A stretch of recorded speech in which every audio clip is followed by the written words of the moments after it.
Praktikum penentuan berat molekul zat terlarut dan panas penguapan pelarut dengan kenaikan titik didih. Berikut adalah tujuan praktikum. Yang pertama, menentukan ketetapan kenaikan titik didih larutan. Yang kedua, menentukan berat molekul zat terlarut. Yang ketiga, menentukan panas penguapan pelarut pada suhu tertentu. Selanjutnya adalah dasar teori. Kenaikan titik didih merupakan salah satu sifat koligatif larutan. Kenaikan titik didih tidak bergantung pada jenis zat terlarut, namun bergantung pada jumlah partikel dalam larutan. Larut murni akan mendidih jika tekanan uap jenuh pada permukaan cairan sama dengan tekanan luar. Untuk sistem terbuka, tekanan udara luar yang dimaksud adalah tekanan atmosfer atau 760 mm raksa. Penambahan zat terlarut non-volatil ke dalam pelarut mengakibatkan kecenderungan molekul-molekul zat pelarut untuk meninggalkan larutan dan berpindah ke fase uap menjadi berkurang. Hal ini menurunkan tekanan uap parsial pelarut dan menaikkan titik didihnya. Pengaruh ini dapat diperkirakan menurut hukum Raoult. P sama dengan N1 dikali P0, dengan N1 sama dengan fraksi mol pelarut. Hubungan delta Tb dengan konsentrasi larutan dapat dicari dengan persamaan Clausius-Clapeyron dan hukum Raoult. Berlaku persamaan ln P0 per P sama dengan delta Hv per R dikali T min T0 per T dikali T0. Karena delta Tb sama dengan T min T0, T dikali T0 sama dengan T0 kuadrat, maka setelah persamaan 1 disubstitusi ke persamaan 2 dengan N1 sama dengan 1 min N2 dan ln 1 min N2 sama dengan min N2, persamaan akan menjadi delta Tb sama dengan R dikali T0 kuadrat per delta Hv dikali N2.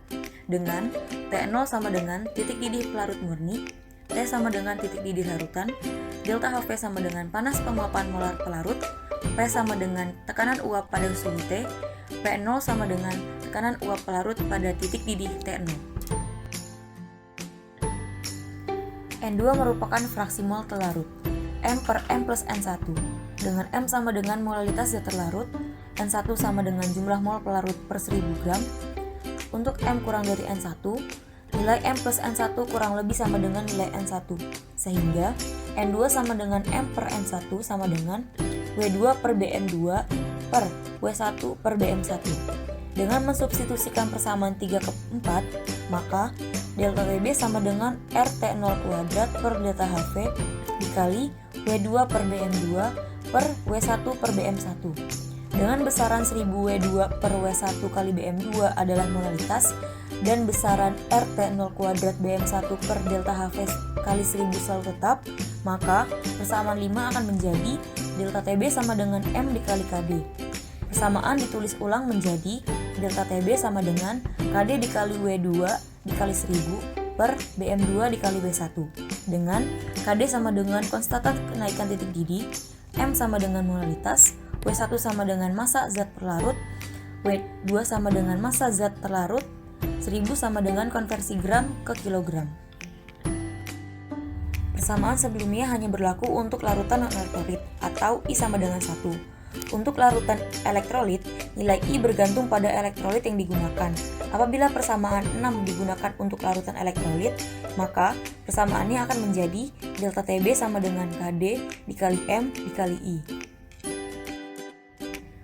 Besarnya panas penguapan per mol pelarut pada suhu T0 dapat dihitung dengan rumus delta H sama dengan R dikali T0 dikali Bm per 1000 dikali Kd, dengan delta H sama dengan panas penguapan per mol pelarut pada suhu T0, R sama dengan tetapan gas ideal, T0 sama dengan titik didih pelarut murni, Bm sama dengan berat molekul zat pelarut, Kd sama dengan tetapan kenaikan titik didih.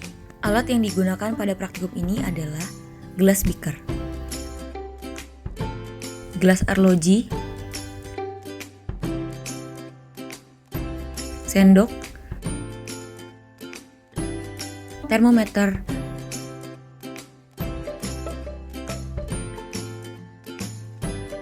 batang pengaduk, botol semprot.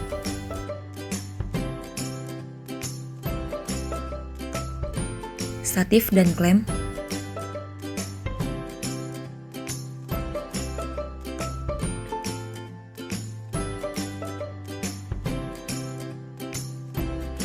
dan kompor listrik.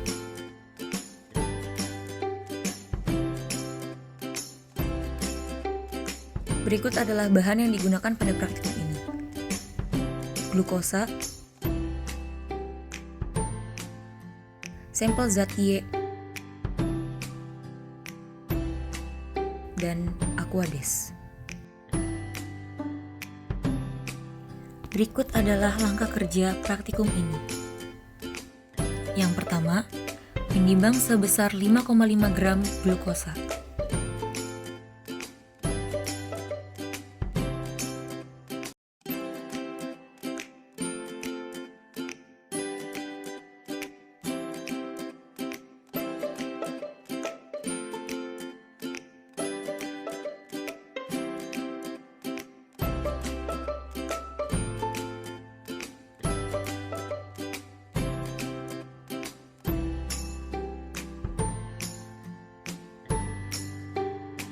Selain menimbang glukosa, timbang sampel zat Y sebanyak 5,5 gram.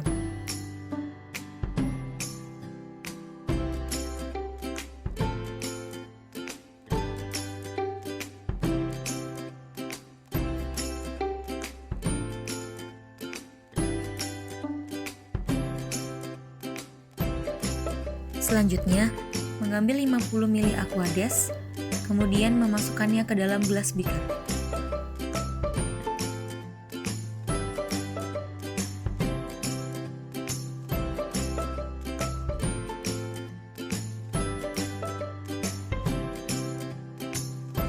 Aquades yang sudah dimasukkan ke dalam gelas beaker diukur titik didihnya. Selanjutnya, larutkan glukosa yang sudah ditimbang dengan Aquades 50 ml.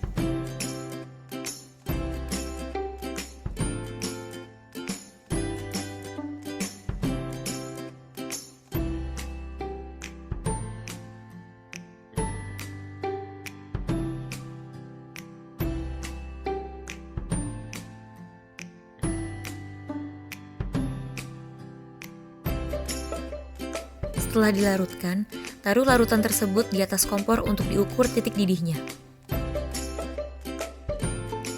Selanjutnya, zat Y dilarutkan dengan perlakuan yang sama seperti glukosa dan diukur titik didihnya.